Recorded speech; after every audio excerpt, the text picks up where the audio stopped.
दीप्तिम् अखिल भुवन चैतन्य प्रसारम्।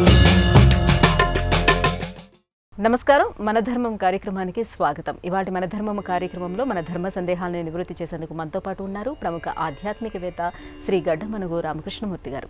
గురుగారు నమస్కారం అండి. నమస్కారం గురుగారు, ఇవాటి మన ధర్మం కార్యక్రమంలో మొదటి ధర్మ సందేహం ఏంటంటే, ఈ వైశాఖ మాసాన్ని మాధవ మాసంగా వ్యవహరించడంలో ఆంతర్యం ఏమిటి? వైశాఖ మాసం యొక్క ప్రత్యేకత ఏమిటి? వైశాఖ మాసం లాంటి మాసం సంవత్సరంలో ఇంకొకటి లేదు అని చెబుతారు. కారణం ఏమిటంటే, సకల చరాచర సృష్టిని రచించినటువంటి బ్రహ్మదేవుడు వైశాఖ మాసంలోని తృతీయ నాడు, అక్షయ తృతీయ అని వ్యవహరింపబడే పర్వదినం నాడు సృష్టించాడు. దీన్ని మాధవ మాసము అని ఎందుకంటారు అంటే, మా అంటే లక్ష్మీదేవి అని, ఆమె భర్త మాధవుడు కనుక ఈ మాసంలో నువ్వు ఆ స్వామిని అర్చించగలిగితే లక్ష్మీదేవి కటాక్షం నీకు సిద్ధిస్తుంది. అందుకే వైశాఖ మాసంలో లక్ష్మీదేవిని అర్చించి అద్భుతమైన సంపదలను నువ్వు పొందవచ్చు. లక్ష్మీదేవి కుబేరుడికి అన్ని సంపదలను అందించింది, గరుత్మంతుడికి అమృత భాండాన్ని అందించింది. ఇలా ఈ మాసంలో మనకు మహాపురుషుల జననం సంభవించింది.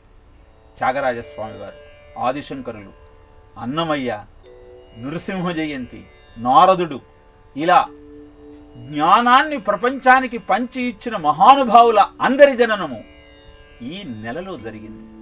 అందుకే నా వైశాఖ సమో మాసః నకృతేన యుగం సమం నదేవ సమం శాస్త్రం నతీర్థం గంగాయా సమం అని ఈ వైశాఖ మాసాన్ని పాపాలన్నీ హరించేటువంటి గంగా తీర్థంతో సత్యమే స్వరూపంగా కలిగినటువంటి కృతయుగంతో అద్భుతమైన దేవతామూర్తులతో అందరినీ సంస్కరించినటువంటి సమాజం యొక్క స్వరూపాన్ని వర్ణిస్తూ ఈ మాసంలో నువ్వు ఆచరించినటువంటి సత్కర్మలన్నీ నీకు అద్భుతమైన సత్ఫలితాలు ఇస్తాయి అని తెలియజేసింది.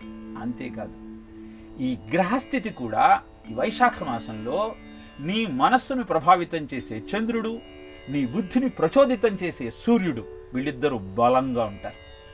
ఈ ఇద్దరి ప్రభావం ఎప్పుడైతే నీ యందు ఉంటుందో, మయ్యేవ మనాధత్స్వ మై బుద్ధిం నివేశయ నివశిష్యసి మయ్యేవ అత ఊర్ధ్వం న సంశయ అని చెబుతుంది భగవద్గీత 12వ అధ్యాయం 8వ శ్లోకంలో. అంటే మనస్సు బుద్ధి రెండు బలిష్టంగా ఉండి ఒకటైనప్పుడు భగవంతుడే నీలో ఉంటాడు. ఇలా మాధవుణ్ణి మానవుడిలో ఆవిష్కరింపజేసుకునేటువంటి అద్భుతమైన ముహూర్తమే వైశాఖ మాసం. అందుకే లక్ష్మీదేవిని అర్చించి సంపదలను, ఆ శ్రీమన్నారాయణుని అర్చించి అందరిలో భగవంతుణ్ణి చూసేటువంటి అద్భుతమైన భావనను ఉద్దీపన చేసుకుంటూ జీవితాన్ని సక్రమమైన మార్గంలో సంస్కరించుకోమని తెలియజేసేదే ఈ వైశాఖ మాసం. గురుగారు, ఇక మరో సందేహం ఏంటంటే, ప్రతి స్తోత్రానికి ఫలశ్రుతి అని ఉంటుంది కదా, ఈ ఫలశ్రుతి మనకి స్తోత్రపారాయణ చేసిన ప్రతి ఒక్కరికి దక్కుతుందా? దక్కాలనంటే ఏం చేయాలి? ప్రతి ఒక్కరికి దక్కుతుందా అన్న మీ ప్రశ్నకు దక్కుతుంది అని చెప్పవచ్చు. ఏం చేస్తే దక్కుతుంది అది మనం ఇప్పుడు చర్చించుకోవాల్సిన విషయం. భృగువారే శతం ధీమాన్ పఠేత్ వత్సరమాత్రకం అష్టైశ్వర్యమవాప్నోతి కుబేర ఇవ భూతలే అంటాం లక్ష్మీ అష్టోత్తరం చేసి ఫలశ్రుతిని చెబుతూ. శ్రీమంత్రాక్షరమాలయా గిరిసుతాం యపూజ ఏచేత్తసా సంధ్యాసు ప్రతివాసరం సునిహితం అంటూ మంత్రమాతృకా వర్ణమాల స్తోత్రాన్ని చేయటం వల్ల నోట్లో సరస్వతీదేవి, ఇంట్లో లక్ష్మీదేవి ఉంటుందని చెప్తారు. మరి ఇంతకాలం బట్టి మేము చేస్తున్నాం, కానీ మాకెందుకు ఆ ధనయోగం పట్టడం లేదు అంటే, ఏ స్తోత్రం చేసినా, ఏ పూజ చేసినా, ఏ నోము చేసినా 3 ఉండాలి అని చెప్పింది శాస్త్రం. మొట్టమొదటిది ద్రవ్యశుద్ధి, రెండవది మంత్రశుద్ధి, మూడవది క్రియాశుద్ధి.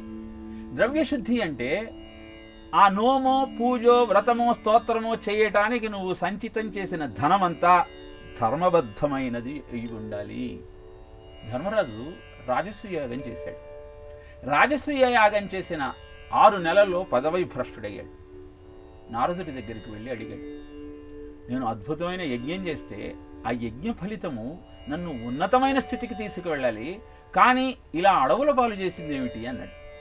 అంటే నారదుడు అన్నాడు, రాజసూయ యాగం చేయటం కోసం ధనం అవసరమైతే నువ్వు నీ తమ్ముడైన అర్జునుడిని పంపించి రాజులనందరినీ పీడించి ధనాన్ని తీసుకొచ్చావు. ధనంజయుడు ఆయన పేరు పొందాడు. కానీ ఆ ధనం వారిని పీడించి తీసుకొచ్చింది కాబట్టి దాని ద్వారా చేసిన యజ్ఞం వల్ల నీకు సత్ఫలితాలు రాలేదు. ఇది ద్రవ్యశుద్ధికి ఉదాహరణ. ఇక మంత్రశుద్ధి. త్వష్ట ప్రజాపతి తన కుమారుడైన విశ్వరూపుణ్ణి ఇంద్రుడు ఖడ్గంతో ఖండించి అంతం చేశాడన్న కోపంతో అద్భుతమైనటువంటి యాగాన్ని సంకల్పించాడు. దాంట్లో మంత్రంగా ఇంద్రశత్రో వివర్ధస్య అన్న మంత్రాన్ని స్వీకరించాడు. దానిలో ఇంద్ర శబ్దాన్ని ఎంత గట్టిగా అన్నాడో శత్రు శబ్దాన్ని కూడా అంతే ఉదాత్తంగా అన్నాడు. దాంతో ఇంద్రుని శత్రువు వర్ధిల్లుగాక అన్న అర్థం కాస్త ఇంద్రుడు శత్రువు ఇద్దరూ వర్ధిల్లుగాక అన్న అర్థం వచ్చింది. దాంతో వృత్రాసురుడు జన్మించాడు, కానీ ఇంద్రుడి చేతిలో హతుడయ్యాడు. అందుకే మీరు ఏ స్తోత్రం చేసినా చివరికి యదక్షర పదభ్రష్టం మాత్రాహీనంతు యద్భవేత్ తత్సర్వం క్షమ్యతాం దేవ నారాయణ నమోస్తుతే అని మేమైనా తప్పులు ఉచ్చరించినట్టయితే మమ్మల్ని క్షమించమని ప్రార్థిస్తాం. ఇక ఆఖరిగా చాలా అవసరమైన విషయాన్ని గురించి చర్చించుకుందాం, క్రియాశుద్ధి. మనం ఓం కేశవాయ స్వాహ, ఈ పని మనిషి ఇంకా రాలేదు, ఓం మాధవాయ స్వాహ, ఈ పిల్లవాడు లేపమన్నాడు లేపినా ఇంకా లేవట్లేదు, ఇలా మంత్రాన్ని చెబుతూ ఉంటాం, పూజలో కూర్చుంటాం, కానీ చిత్తం అక్కడ ఉండదు. చిత్తాన్ని హరిపరాయత్తం చేసినప్పుడు మాత్రమే అద్భుతమైన ఫలితం నీ సొంతమవుతుంది. లేదంటే కేవలము కేశవ మాధవ గోవింద నారాయణ అన్న నామాన్ని ఉచ్చరించిన ఫలితం మాత్రమే నీకు దక్కుతుంది. మార్గావర్తిత పాదుకా పశుపతే రంగస్య కూర్చాయతే గండూషాంబుషిచేచనం పురరిపోర్దివ్యాభిషేకాయతే కించిత్ భక్షిత మాంసశేష కబళం నవ్యోపహారాయతే భక్తి కిం నకరో వనచరో భక్తావతంశాయతే. శివానంద లహరిలో ఆదిశంకరులు చెప్తారు, భక్త కన్నప్ప వెళుతూ ఉన్నప్పుడు పొదలలో మట్టి కొట్టుకుపోయిన ఒక శివలింగం కనబడింది.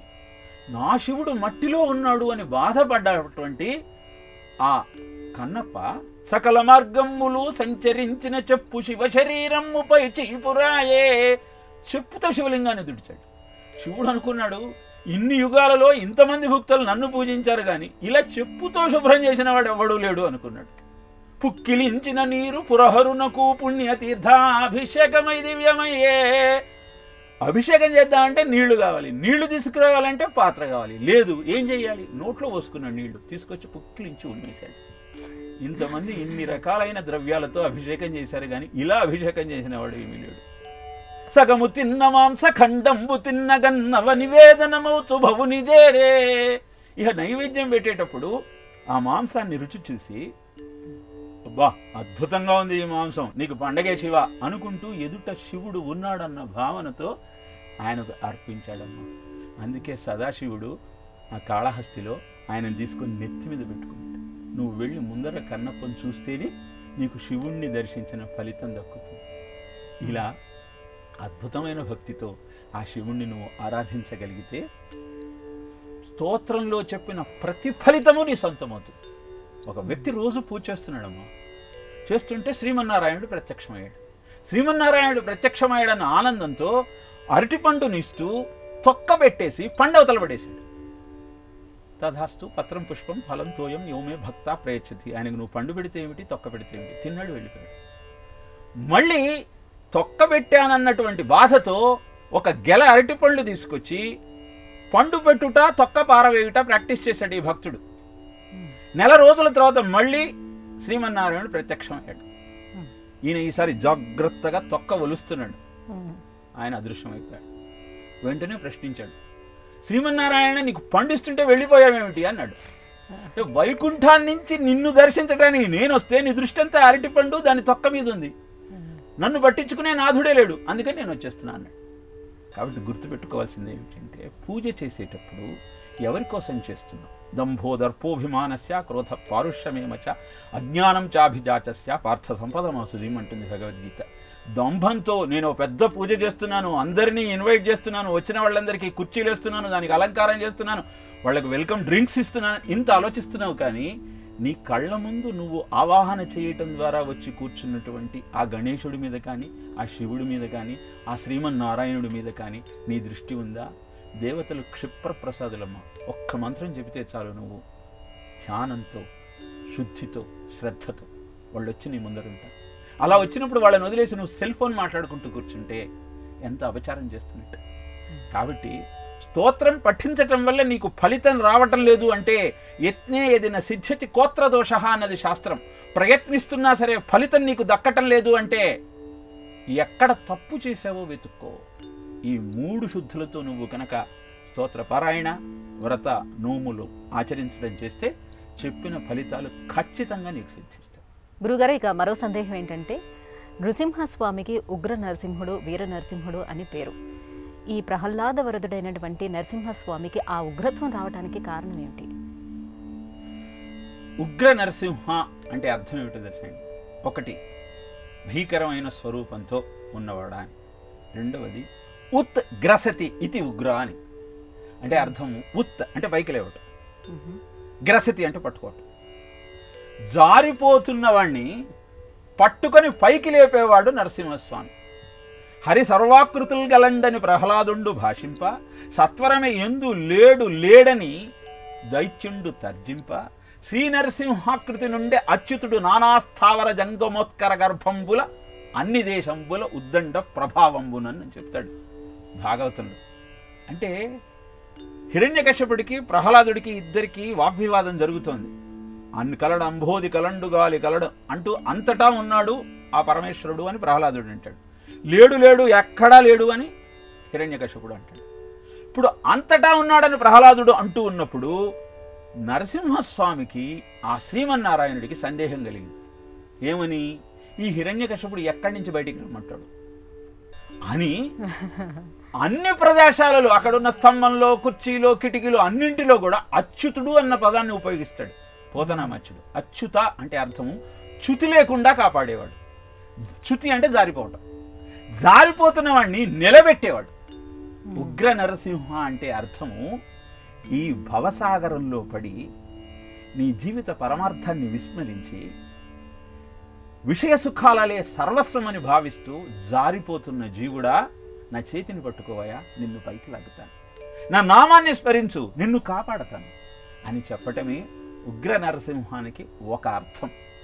ఇహ రెండవది, అంత ఉగ్రత్వం ఎందుకు వచ్చింది స్వామికి అంటే, భక్తుడు బాధపడితే తట్టుకోలేనటువంటి తత్వమే భగవత్తత్వం. నువ్వు నన్ను ఎన్ని హింసలు పెట్టినా నేను భరిస్తాను, నన్ను ఎన్ని నిందలు చేసినా నేను నొచ్చుకోను. కానీ నా భక్తుడికి ఏదైనా ఒక్క చిన్న అపకారం తలపెట్టావా నేను క్షమించను. ఎన్ని రకాలుగా కష్టపెడతాడు హిరణ్యకశ్యపుడు ప్రహ్లాదుణ్ణి. ఒకవేళ అభిచార హోమంబు చేయించు, ఒకవేళ ఎండల నుండబంచు, ఒకవేళ పెనుగాలి కున్ముఖుగా వించు, ఒకవేళ రంధ్రంబులు గబట్టు, ఇలా పెట్టని బాధ లేదు. తనను నిశాచరులు పొడవ మాటిమాటికి ఓ పన్నగశాయి, ఓ దీనబంధు, ఓ ఆపన్న ప్రపన్న అంటూ నుతించు కాని కంట తడి పెట్టడు భయకంప సమేతుడు కాడు భూవర. ఇన్ని రకాలుగా బాధ పెడుతున్నా ఆ ప్రహ్లాదుడు మటుకు ఆ స్వామి నామాన్ని మరిచిపోలేదు. మరి ఇలా నిరంతరము స్వామిని కీర్తిస్తూ భజిస్తూ పానీయంబులు దాగుచున్ గుడుచుచున్ హాసనీలా నిద్రాదులు చేయుచున్ సంతత శ్రీనారాయణ పాద పద్మయుగళి చింతామృతాస్వాద సంధానుండై మరచన్ సురారిసుతుడే తద్విశ్వమున్భూవరా అంటాడు భాగవతంలో. మొత్తం ప్రపంచాన్ని మర్చిపోయిన భక్తుణ్ణి హింసిస్తే ఆ భగవంతుడికి ఎంత ఆగ్రహం వస్తుందో. అదే ఉగ్ర నరసింహ రూపంగా ఆవిష్కరింపబడ్డాడు. బ్రహ్మదేవుడు వచ్చి అంత ఉగ్రంతో ఉన్నటువంటి స్వామిని ఎవరు చల్లార్చగలరు అంటే ఆయన భార్య అయిన లక్ష్మీదేవి మాత్రమే ఆ పని చేయగలదని వెళ్ళి లక్ష్మీదేవిని ప్రార్థిస్తాడు బ్రహ్మదేవుడు. లక్ష్మీదేవి నేను చేస్తానని వెళుతుంది. నరసింహస్వామిని చూచి ఇది భయంకరమైన ప్రళయార్క బింబంబు కాని కామిని సుజన విగ్రహము కాదు, భక్తురాళ్ల కోరికలు తీర్చేటువంటి ఆ కృష్ణ స్వరూపం కాదు ఇది, ప్రళయకాలంలో ఉండే సూర్యబింబము అని నా వల్ల కాదని నాకు వస్తుంది. అప్పుడు మళ్ళీ ఆయనను ప్రసన్నం చేసుకున్నది ప్రహ్లాదుడు ఒకటే. ఖరదంశ్రాభృకుటి సటానఖయు ఉగ్రధ్వానయం దీర్ఘతరాంత్రమాలుకయు, ఇవన్నీ చూసి నేను భయపడనయా. నేను భయపడేది దుర్వార సంసార దవాగ్నికి నే వెరతు నీ పాదాశ్రయం చేయవే అంటాడు. నేను భయపడేది ఈ సంసారానికి. ఇక్కడ ఉంటే నిన్ను తప్ప అన్నిటి గురించి ఆలోచించాల్సిన అవసరం ఏర్పడుతుంది. అది నాకొద్దు. ద్వితీయాత్ భయం భవతి, రెండవదంటేనే నాకు భయం. కాబట్టి నన్ను నిరంతరము నీ ఆలోచనలో ఉండేటట్టు కటాక్షించమంటాడు ప్రహ్లాదుడు నృసింహస్వామి. ఆయన ఉగ్రత్వానికి కారణం భక్తుణ్ణి హిరణ్యకశపుడు అంత బాధ పెట్టాడు. అందుకే తన వీరత్వాన్ని భద్రత్వాన్ని చూపిస్తూ ఉగ్ర నరసింహమూర్తిగా భక్తుణ్ణి కాపాడటం కోసం స్తంభం నుంచి అవతరించాడు. ఆ స్తంభం అంటే నీ దేహమే. నీ దేహం అనేటువంటి హృదయం అనే గుహలో ఉన్న సింహమే ఆ నారసింహుడు. ఆయనను నువ్వు అందుకోవాలి అంటే విషయ సుఖాలన్నీ మరిచి ద్వితీయాత్ భయం భవతి అన్న భావనతో నిరంతరము ఆయననే కీర్తిస్తూ ఆయనను ఉపాసిస్తే ఉగ్రం వీరం మహాత్మానం జ్వలంతం సర్వతోముఖం నృసింహం భీషణం భద్రం మృత్యోర్మృత్యుర్నమామ్యహం అన్న మూల మంత్రంతో ఆయనను ఆరాధించగలిగితే కరుణించడానికి ఎప్పుడూ సిద్ధంగా ఉంటాడు. అందుకే ఏ నృసింహ క్షేత్రానికి మీరు వెళ్ళినా అక్కడ ఒక చేతిలో ఒక దండం ఉంటుంది, దాంతో మీ వీప్ మీద ఇలా కొడతారు. ఎందుకంటే నువ్వు నరసింహస్వామిని ఆశ్రయిస్తున్నావు, నీకు ఇంకే భయము లేదు, అన్ని భయాల నుంచి నువ్వు బయటపడవచ్చు అన్నటువంటి భావనను నీకు తెలియజేయాలి. గురుగారు, ప్రాణం పోతున్నటువంటి సందర్భంలో అజామిలుడు కేవలం నారాయణ అన్నంత మాత్రాన్నే ఘోర పాపాల నుంచి విముక్తిని పొందాడు. నారాయణ మంత్రం అనేది అంత విశిష్టత కలిగి ఉంటుందా? నారాయణ శబ్దాన్ని కీర్తించినంత మాత్రాన విముక్త దుఃఖా సుఖినో భవంతు అని చెప్తుంది విష్ణు సహస్రనామం. కానీ ఆ నారాయణ అన్న శబ్దాన్ని గుర్తు తెచ్చుకోవాలి అవసాన కాలంలో. అంటే బతికి ఉన్నంత కాలము నీ నామము మరువను కాని మరణకాలమందు నే మరతునేమో, ఆ వేళ యమదూతల అగ్రహంబున వచ్చి ప్రాణముల్ బెకలించి పట్టునప్పుడు కఫపాత పిత్తముల్ గమ్మగా భ్రమరి చేత కఫబుద్ధమంది కష్టపడుతూ నారాయణ అంతు తలతును లేక తలవలేను, నాటికిప్పుడు చేతు నీ నామస్మరణ అంటాడు ఒక భక్తుడు. అంటే నీకు తెలుసు ఎం ఎం యాతి స్మరన్ భావం త్యజంత్యంతే కలేవరం తం తమేవైతి కౌంతేయ సదా సద్భావ భావిత. అంటే నువ్వు ప్రాణాన్ని వదిలేటప్పుడు ఏ ఆలోచన నీ హృదయంలో ఉంటుందో అదే జన్మ నీకు వస్తుంది. నువ్వు వచ్చే జన్మ ఏ జన్మ వస్తుందో ఇప్పుడే చెప్పచ్చండి. పొదుగుకులు నీ మనసంతా కేవలము డబ్బు మీదనే ఉంటే వచ్చే జన్మ తల పగిలి చచ్చే జన్మ వస్తుంది. తల పగిలి చచ్చే జన్మ అంటే పాము జన్మ. పాముకు తలలో విషం ఉంటుంది, అందుకని తల మీద రాయి కొట్టి చంపేస్తాం. కాబట్టి మీకు అవసాన దశలో కూడా ఆ స్వామి నామం గుర్తుకు రావాలి అంటే సాధన ఉండాలి. అజామిలుడికి కేవలం ఆఖరి సమయంలో ఆయన గుర్తుకు రాల, అంతకుముందు ఆయన నిష్ఠాగరిష్ఠుడు, సదాచార సంపన్నుడు, నిత్యాగ్నిహోత్రి, నిరతాన్నదాత. ఆ సంస్కారము అనవసరమైన దృశ్యాన్ని చూసిన కారణాన ఆయన ఒక శూద్రకన్యను వివాహమాడి ఆమెతో చేయకూడని నిషిద్ధ కర్మలనన్నీ ఆచరించి, నిజానికి నారాయణ అన్నది కూడా ఆయన శ్రీమన్నారాయణుని తెలుసుకుని కాదు, ఆయన కొడుకంటే ఆయనకు చాలా విపరీతమైన ఇష్టం. అందుకని ఎప్పుడైతే యమభటులు కళ్ళ ముందు కనపడ్డారో భయపడి కొడుకుని పిలిచాట. ప్రాణాన్ని పట్టుకుని యమభటులు వెళ్ళిపోతుంటే నారాయణ దూతలు వచ్చారు. పొయ్యేటప్పుడు నారాయణ అన్నాడు కదా, మేము తీసుకెళ్ళిపోవాలి. నారాయణ యొక్క నామం అంత గొప్పది.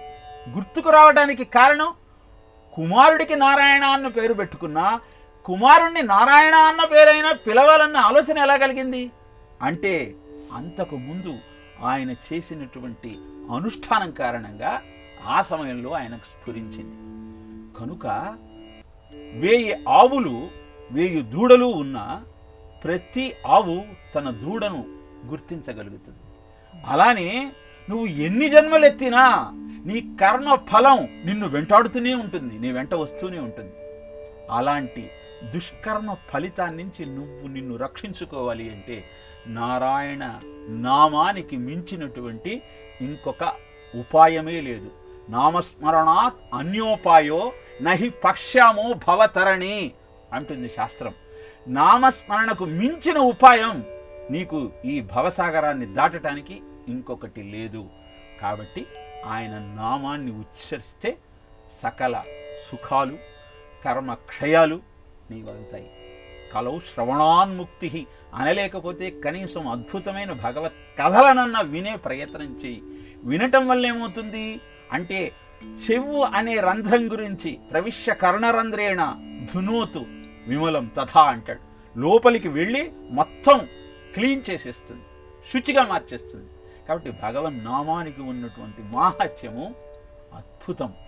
రాముడు గొప్పవాడా రామనామం గొప్పదా అన్న చర్చ వస్తే ఒక అద్భుతమైన ఐతిహ్యాన్ని చెబుతారు. రాముడు వారధిని నిర్మిస్తున్నట్ట. ఒక్కొక్క వానరము ఒక్కొక్క రాయి తీసుకొచ్చి శ్రీరామ అని రాసి నీళ్లలో వేస్తే తేలుతోందిట. ఇది చూశాడు రాముడు.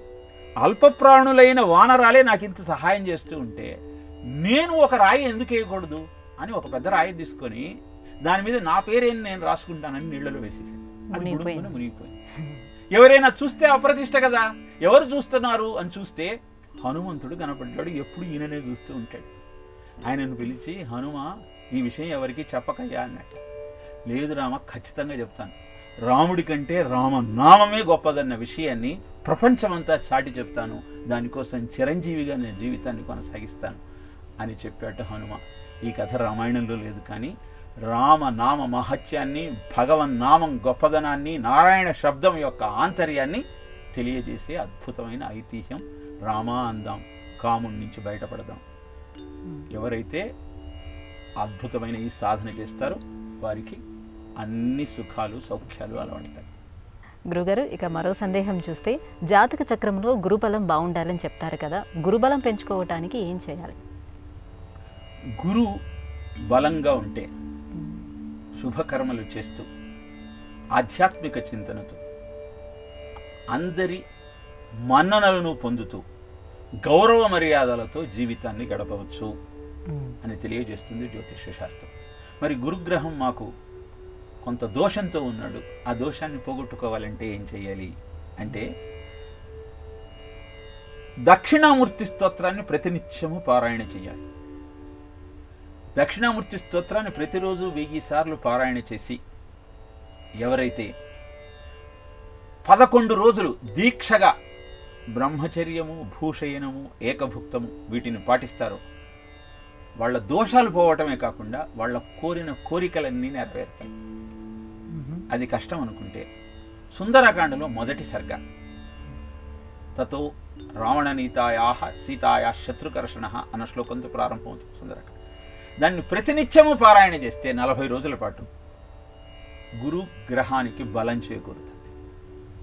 దత్తస్తవాన్ని పారాయణ చేయగలిగితే ప్రతినిత్యం కనీసం 11 సార్లు 9 శ్లోకాలు ఉంటాయి దత్తస్తవం. అద్భుతమైనటువంటి గురు కృప నీకు సిద్ధిస్తుంది. అలానే దత్త ప్రదక్షిణ చేయగలిగితే, ప్రదక్షిణ చేసే పద్ధతి ఉంటుంది. 16 నామాలు 7 సార్లు 112 ప్రదక్షిణలు చేయగలిగితే గురుబలం సిద్ధిస్తుంది. అలానే దత్తక్షేత్రాలకు వెళ్ళినా, దక్షిణామూర్తి క్షేత్రానికి వెళ్ళినా అక్కడ ఆ స్వామిని నువ్వు అర్చించగలిగితే గురుబలం సిద్ధిస్తుంది. గురు దోషం పోవటం కోసం శనగలను దానం ఇవ్వగలిగితే కొంత ఉపశమనం కలుగుతుంది. ఇలాంటి ఆచారాలను పాటిస్తూ జీవితాన్ని గురు కృపతో అద్భుతంగా మలుచుకునే ప్రయత్నం చేద్దాం. గురుగారు, ఈ ఆధునిక కాలంలో గ్రహాలు, నక్షత్రాలు అంటూ కాలగణన చేస్తూ వాటి ద్వారా భవిష్యత్తును గణించడం ఎంతవరకు సమంజసం అంటారు? ఆధునిక కాలంలోనే కాదమ్మా, ఏ సమయంలోనైనా గ్రహముల యొక్క ప్రభావము జీవుడి మీద ఉన్నంతకాలం గ్రహస్థితిని గమనిస్తూ, ముహూర్తాన్ని బేరీజు వేసుకుంటూ, నక్షత్ర బలాన్ని తెలుసుకుంటూ జీవితాన్ని సరైన మార్గంలో ముందుకు తీసుకుని వెళ్ళే ప్రయత్నం చేయాలి. ఎందుకంటే పంచాంగం అనేది ప్రతి జీవుడికి శ్రేయస్సును కలిగిస్తూ జీవితాన్ని సక్రమమైన మార్గంలో మరలించుకోవడానికి అవసరమైన సాధనం. కనుక గ్రహముల ప్రభావము నీ మీద ఉంటుంది అని నువ్వు గుర్తించి ఆ ముహూర్తం ఏమిటి, ఆ తిథి ఏమిటి, ఆనాడు నువ్వు ఆచరించాల్సిన నిత్య నైమిత్తిక కర్మలేమిటి, వీటిని నువ్వు చేయగలిగితే నీ జీవితం అద్భుతంగా ఉంటుంది. అందుకే బ్రహ్మ ముహూర్తానికి అభిజిత్ ముహూర్తానికి అత్యంత ప్రాధాన్యత ఇచ్చినటువంటి జ్యోతిష్య శాస్త్రము వీటిని గుర్తిస్తూ పగలు ఉన్నటువంటి 15 ముహూర్తాలలో నువ్వు కార్యక్రమాలను చేసి రాత్రి తొందరగా సేవించి శయనించే ప్రయత్నం చెయ్యి. ఎందుకు అంటే రాత్రి అంటే త్రిరా అని. త్రిరా అంటే త్రి అంటే 3 గుణాలు, సత్వరజస్తమో గుణాలు. రా అంటే వర్తించే పద్ధతి. రాత్రి అన్న శబ్దానికి రాతి సుఖమితి రాత్రి అని, నీకు ఆనందాన్ని అందించేది. ఈ ఆనందాన్ని నువ్వు నీ ఇంద్రియాలకన్నింటికీ విరామం కల్పించి నిద్రపోయి బ్రహ్మముహూర్తంలో లేచి అందుకుంటావా? లేదు, ఇంద్రియ సుఖాలలో తేలుతూ అవే సర్వస్వం అని భావించి అర్ధరాత్రి దాకా మేలుకొని అనంతరం సూర్యోదయం తర్వాత లేచి జీవితాన్ని దుర్భరంగా మార్చుకుంటావు. తేల్చుకోవాల్సింది నువ్వు. అందుకే జ్యోతిష్యము అంటే జ్యోతి అంటే వెలుగు, నీకు దారి చూపించేది. ఆ జ్యోతి, ఆ వెలుగును ఆధారంగా చేసుకొని నువ్వు నీ ప్రయాణాన్ని కొనసాగిస్తే అది అద్భుతమైన ఫలితాన్ని నీకు అందజేయగలదు. గురుగారు, ఇవాటి మన ధర్మం కార్యక్రమంలో మాకు వచ్చినటువంటి సందేహాలన్నీ కూడా నివృత్తి చేసినందుకు ధన్యవాదాలు. కృష్ణార్పణ. ఇది ఇవాల్టి మన ధర్మం కార్యక్రమం. రేపటి మన ధర్మం కార్యక్రమంలో మళ్ళీ కలుసుకుందాం. నమస్కారం. ఈ కార్యక్రమాన్ని తిరిగి చూడాలనుకుంటే www.youtube.com/ETV Life Spiritual లో చూడవచ్చు.